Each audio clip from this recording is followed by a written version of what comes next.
Assalamualaikum warahmatullahi wabarakatuh. Baik, perkenalkan nama saya Jerry Prasetyo dari HTM 4B. Saya akan menjawab UTS Sosiologi Hukum. Dan kali ini saya akan memaparkan atau mendiskusikan bagan-bagan yang akan saya ujikan dalam ujian hari ini. Baik, pertanyaan pertama yaitu silakan saudara jelaskan secara komprehensif pentingnya kajian sosiologi hukum dan aliran-aliran yang mendasari terbentuknya sosiologi hukum. Yang pertama itu pengertian dari sosiologi hukum. Baik, kita kembali kepada latar belakang. Istilah sosiologi hukum adalah pertama kali digunakan oleh Az-Zitori dari 1982. Sejak itu mulailah diperkenalkan ruang lingkup dan objek kajian sosiologi hukum.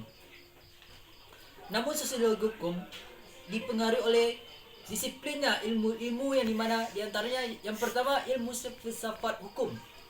Salah satu pokok kajian filsafat hukum adalah aliran-aliran yang bersifat hukum, sehingga kemudian aliran-aliran ini menyebabkan terjadinya sosiologi hukum ialah aliran positif oleh Hans Kelsen. Yang kedua, ilmu hukum. Dalam kajian hari ini, ilmu hukum mengkaji tentang ilmu yang menganggap bahwa hukum-hukum sebagai gejala sosial yang banyak mendorong pertumbuhan sosial dalam hukum. Yang ketiga, sosialisasi yang berinteraksi pada hukum. Mike Weber memperkenalkan dengan teori ideal tipe, mengatakan bahwa dalam hukum ada 4, yaitu yang pertama hukum formal, hukum material, hukum rasional formal, dan nasional material. Jadi ada beberapa definisi tentang kajian sosiologi hukum. Yang pertama yang didefinisikan oleh Giorgio Sukanto, yaitu cabang ilmu yang berpengertian yang bermacam analitis dan empiris, menganalisis hubungan timbal balik antara hukum dengan gejala sosial lainnya. Yang kedua, Roger Salman, ilmu yang mempelajari hubungan timbal balik antara hukum dengan gejala-gejala sosial lainnya secara empiris analitis. Yang kedua, bagaimana kegunaan sosiologi hukum. Yang pertama, memberikan kemampuan bagi pemahaman terhadap hukum dalam konteks sosial segala hal. Yang kedua, mengadakan analisis terhadap efektivitas hukum tertulis. Yang ketiga, mengadakan evaluasi terhadap aktivitas hukum tertulis. Baik, dua lingkup dasar-dasar hukum. Yang pertama, dasar-dasar sosial dari hukum. Baik, kita ulang lagi tentang ruang lingkup.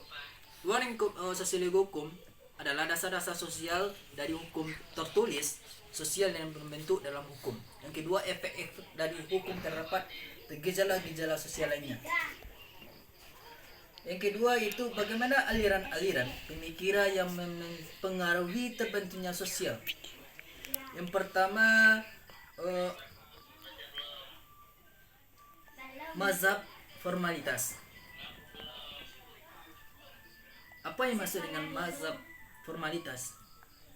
Ini disebut dengan kaum positif hukum yang moral merupakan dua bidang yang terpisah dalam hukum yang tidak boleh dikatakan adil atau tidak adil jika orang tersebut tak akan adil atau tidak adil jika orang tersebut merupakan kesalahan atau melakukan kesalahan dalam akan dipengaruhi tumbuh berkembangnya bersama-sama dengan masyarakat. Yang kedua, mazhab sejarah dan kebudayaan.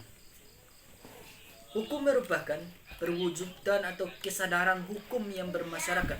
Semua hukum yang berasal dari adat istiadat dan terpengaruh oleh kepercayaan dari nenek moyang. Bentuk undang-undang keputusan badan legislatif dapat membahayakan masyarakat karena tidak selalu sesuai dengan kesadaran hukum.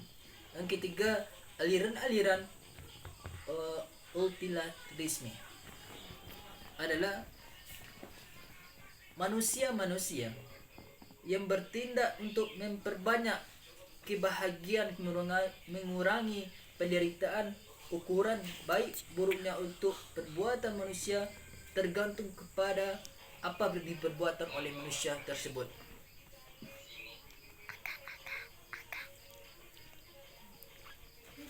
Selanjutnya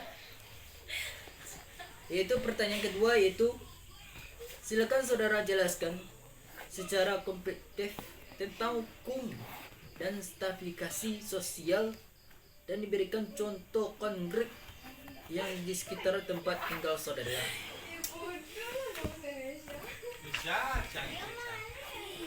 Baik, stabilisasi hukum merupakan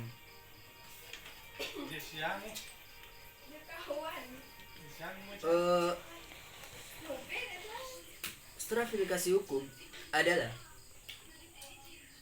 sosial. Di sini diartikan sebagai pembeda penduduk dan masyarakat ke dalam kelas-kelas secara bertingkat atau secara hierarkis.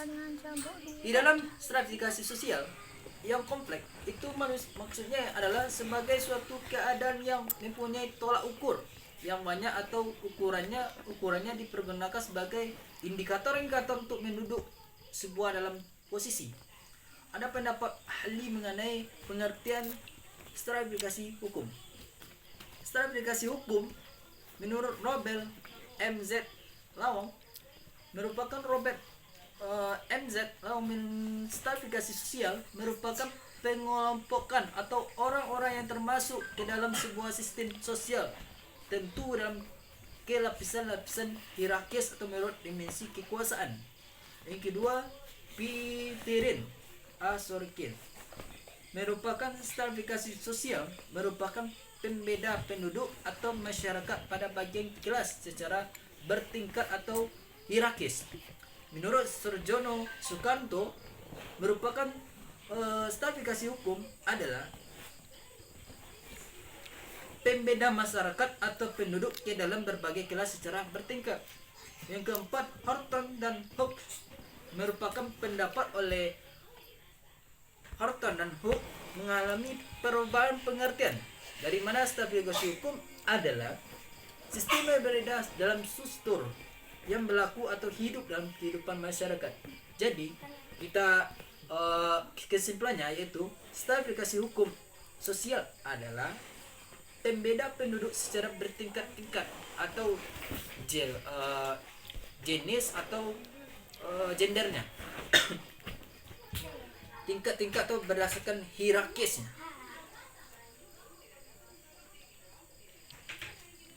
Contohnya itu dalam masyarakat Minang kita mempercayai sebuah adat di daerah kita masing-masing. Contohnya di daerah Minangkabau kita diberlakukan apabila seorang wanita dan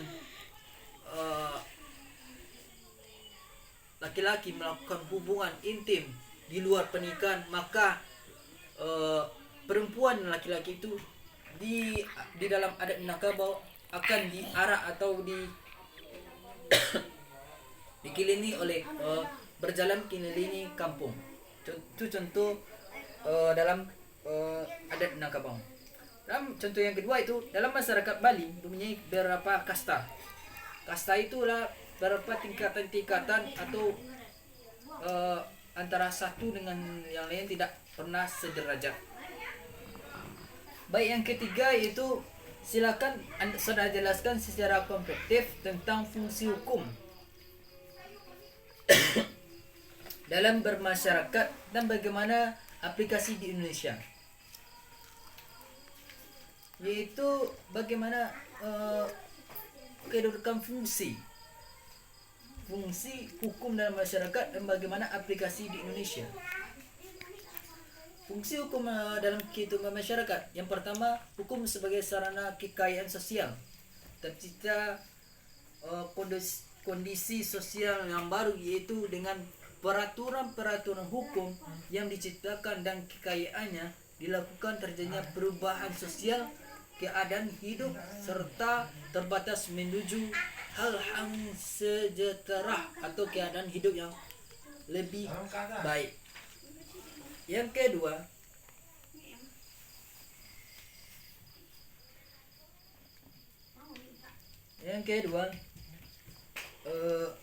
hukum sebagai sarana pengadilan sosial. Bagaimana keadaan hukum pada sarana pengadilan sosial? Baik kita kaji mengenai sarana pengadilan, di mana kita akan mendapatkan pengadilan hak dan kewajiban kita untuk bertindak atau mengayomi suatu kedudukan. Contohnya kita dalam tingkatan perceraian, di mana kita harus mengadili pengadilan, di mana kita dapat mengambil hak kita dan bertanggung jawab dengan hak dan kewajiban kita di pengadilan nanti.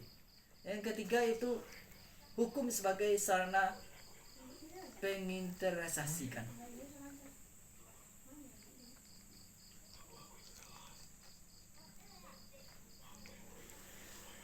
Bagaimana sarana penginteresasikan?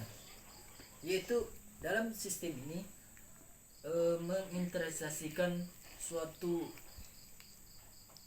permasalahan atau objek dan kajiannya kita melalui beberapa aspek-aspek. Dalam hukum ini kita harus berinteraksi atau bekerja sama atau berorganisasi dalam suatu bidang atau tempat, di mana kita harus melakukan memperluas ilmu kita untuk melampaui tujuan untuk melakukan suatu sosialisasi. Yang keempat itu bagaimana sosialisasi sebagai sarana pembaruan dan pembangunan. Jadi kita ambil pembaruan, sarana pembaruan atau pembangunan, di mana kita setiap warga negara, setiap desa, setiap warga yang ditempati itu ada sarana, ada bagian-bagian sarana dalam pembaruan hukum, di mana dalam sosial kita terdapat beberapa konteks di mana sarana dan pembangunan akan terbentuk dalam suatu kajian sosial atau bertingkat-tingkat, di mana kita harus bekerja sama atau berorientasi dalam satu tempat, di mana kita harus memperluas ilmu pembangunan kita untuk kemasyarakatan rakyat untuk masa kedepannya. Dan bagaimana kondisi pada sarana pembaruan dan pembangunan pada negara Indonesia. Jadi pada negara Indonesia ini banyak terjadi belum terlaksana pembaruan dan pembangunan yang efektif dalam kajian-kajian sosialisasi hukum, di mana banyak di daerah-daerah sana atau provinsi sana banyak yang belum dibangun oleh negara. Malahan di negara kita ini banyak yang masalah-masalah pembangunannya, masalah pendidikannya, masalah berkomunikasi dengan bermasyarakat yang lainnya. Sekian, terima kasih. Itulah hasil penyampaian materi atau ulasan-ulasan untuk ujian saya hari ini. Saya akhiri dengan membacakan Alhamdulillahirrahmanirrahim. Assalamualaikum warahmatullahi wabarakatuh.